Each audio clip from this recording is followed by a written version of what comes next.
মাতা ত্রিপুরা সুন্দরী মন্দিরে প্রণামী বাক্স বিষয়ক সংবাদ প্রকাশের পর সামাজিক মাধ্যমে ত্রিপুরা পাবলিক অপিনিয়নে কমেন্ট বক্সে সম্রাট জমা দিয়ে লিখছেন, এই টাকাগুলি মনশ্রীকে বাঁচাতে পারবে। প্রণতি দাস লিখছেন, হেল্প বনশ্রী। নয়ন বিশ্বাস লিখছেন, মনশ্রীর চিকিৎসার জন্য সম্পূর্ণ টাকা দিয়ে দেওয়া হোক। এদিকে অভিজিৎ ঘোষ লিখছে, মায়ের প্রণামী মনশ্রীর চিকিৎসার জন্য দেওয়া হোক। পিন্টুদেব লিখছেন, এই টাকাগুলি মনশ্রীর চিকিৎসার জন্য দেওয়া হোক। এভাবে যারা দর্শক রয়েছেন তারা এই মায়ের প্রণামীর বাক্স খোলার পর যে টাকা পাওয়া যাচ্ছে এবং একজন চিকিৎসকের যে 148টি 500 টাকা নোট প্রদানের যে সংবাদ আমরা প্রকাশ করেছি, তারপর থেকে বারবার একটি কথা উঠছে যে এই প্রণামী বাক্সের খোলার অর্থ মনশ্রীকে সহযোগিতা করা হোক। এবং সেই সঙ্গে এই প্রথম মাতাবাড়ি প্রণামী বাক্স থেকে পাওয়া গেছে উজবেকিস্তানের কারেন্সি। উজবেকিস্তান ছাড়াও অস্ট্রেলিয়ান কারেন্সি, সেই সঙ্গে বাংলাদেশ, নেপাল, থাইল্যান্ড, বিভিন্ন দেশের কারেন্সি কিন্তু এবার পাওয়া গেছে প্রণামী বাক্স থেকে। তবে একটাই কথা উঠছে সামাজিক মাধ্যমে, এই অর্থের সহযোগিতা হোক মনশ্রী বা অন্য মেয়েদেরকে বাঁচানোর জন্য। বিশেষ করে মনশ্রী কথাটি উঠে আসছে, তাকে সহযোগিতার কথা বলা হচ্ছে।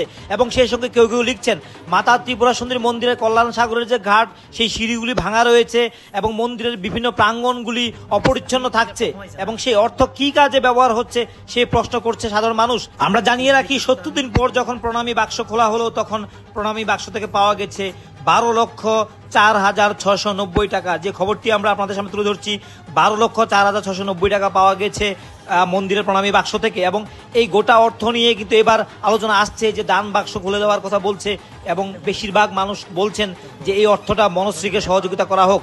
তবে এক্ষেত্রে প্রশাসনিক কি বাধ্যবাধকতা রয়েছে, কি আইনি কি দিক রয়েছে, সেই বিষয়গুলি আমরা আপনাদের সামনে ধারাবাহিকভাবে তুলে ধরার চেষ্টা করছি। আচ্ছা, ওনার নাম গোত্র লিখে মার প্রণামীর বাক্স দিয়ে গেছে। আমরা অন্য লেভেলের একটা বিশ্বাস এবং এই বিশ্বাসটা যে একটা পার্মানেন্ট হয়ে গেছে মানুষের মধ্যে। আপনারা দেখতে পাচ্ছেন, আমরা স্ক্রিনশট আমরা দেখাচ্ছি এখানে, যেখানে লিখছে অনেকেই যে এই টাকাগুলি মনশ্রীকে সহযোগিতা করা হোক বলছেন অনেকেই। পিন্টু দেবনাথ থেকে শুরু করে যারা রাহুল দাস জিজ্ঞাসা করছেন এই বিষয়ে টাকাটা কি করা হবে, সেই সঙ্গে সুদীপ্তা রায় জিজ্ঞাসা করছেন। অনেকেই বলছেন যে এই অর্থটা কি করা হবে। এই অর্থ শিশির শাহ লিখছেন, এখান থেকে মনশ্রীর জন্য সাহায্য করা হোক।